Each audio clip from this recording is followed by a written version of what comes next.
집합건물 해결사 멘토 전현진입니다. 여러분들 반갑습니다. 자, 이번에는 여러분들에게 그 관리업체가 집합건물법상의 관리인이 되면 안 되는 이유에 대해서 간단히 제가 말씀을 좀 드리도록 하겠습니다.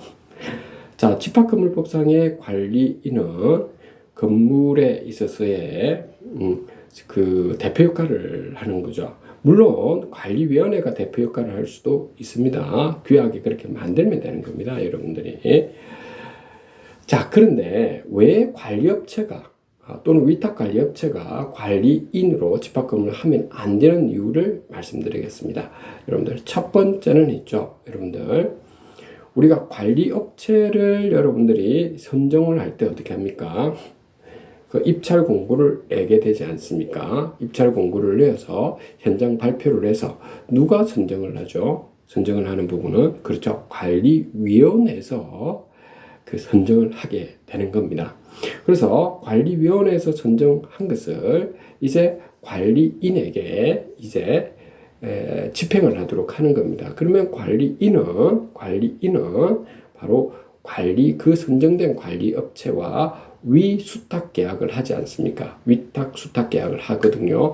감난에는 관리단, 관리인 누구 이렇게 들어가죠. 또는 관리단 뭐 대표 누구 그 관리인을 말하는 겁니다. 을란에는 어떻게 되었습니까?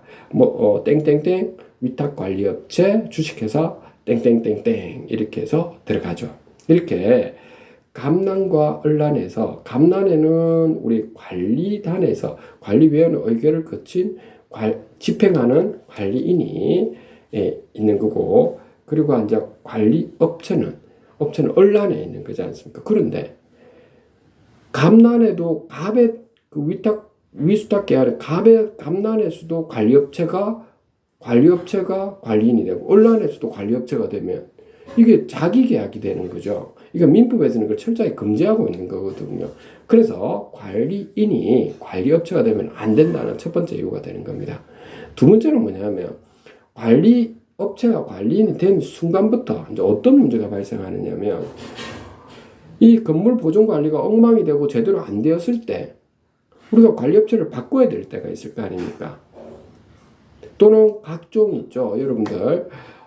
소유자 입점주분들의 의견 사항을 수렴할 수 있는 소통의 창구, 밴드라든지 이런 것도 만들어야 될 때가 있을 거지 않습니까? 그리고 그 외에 각종 여러분들 하자보수라든지 이런 수리를 하는데 의견 사항들이 있을 거지 않습니까? 그렇죠? 이런 부분에 대해서는 결국에는 관리인이 그걸 관리위원회 의결을 거쳐서 관리인이 그 의견 수리 집행을 하도록 지침을 갖다가 관리업체에 내려야 되는데, 관리인과 관리업체가 좀 같아져 버리면 관리업체를 예를 들어서 관리업체가 제대로 못하고 있는 거에 대해서는 그에 대해서 계도를 하고 고치도록 하고 이렇게 해야 되는데, 관리인이 관리업체 되니까 고치겠습니까? 안 고치죠. 게다가 관리업체를 바꾸려고 하면 어떻게 되면 집회를 해야 되는데, 집회를 할 때 구분 소유자의 5분의 1 이상의 소집 동의서를 받아가지고 또 집회를 해달라고 했는데, 해달라고 관리인한테 던져야 될 거잖아요. 소집 청구를 해달라고 요구를 하는데, 왜 관리인이 해주겠습니까? 관리업체인데, 본인이 나가게끔 이렇게 한다는데, 그러니까 각종 방해를 하고 이래서 집회가 이렇게, 여러분들이 아시다시피 해본 사람들은 여러분 아시다시피 집회가 이렇게 쉽지가 않거든요. 비용도 많이 들고, 그리고 소유자들이 모여가지고 또 본인들이 돈을 걷어가지고 한다는 것도 힘든 상황이거든요. 이렇게 관리인이 관리업체가 돼버리면 결국에는 관리업체 자체가 잘못하고 있는 것들에 대해서 바꿀 수가 없다는 겁니다. 본인의 기득권을 가져가 버린다는 거죠. 그러니까 심각한 문제가 생기고 계속 관리업체가 계속 유지해서 간다는 겁니다. 이러면 안 되잖아요. 잘하면 가져갈 수는 있다 하지만, 그게 어떻게 10년, 20년, 30년, 40년, 50년 동안 그 관리업체가 그 한 군데서 그냥 텃밭을 가지고 한다는 것 자체도 이상하거든요, 여러분들.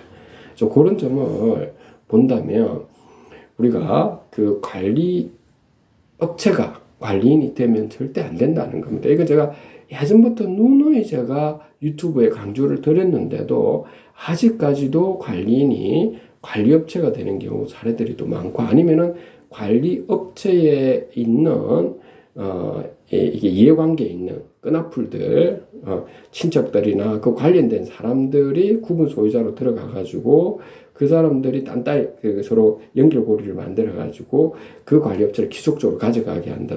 이런 일들이 지금도 계속 벌어지고 있다는 겁니다. 심각한 문제가 되겠습니다. 이 점을 여러분들이 잘 보셔가지고 하셔야 됩니다. 자, 오늘 여러분들께 이 정도 여러분들 말씀을 좀 드리도록 하겠습니다. 지발건물 해결사원도 전현진이었습니다. 감사합니다.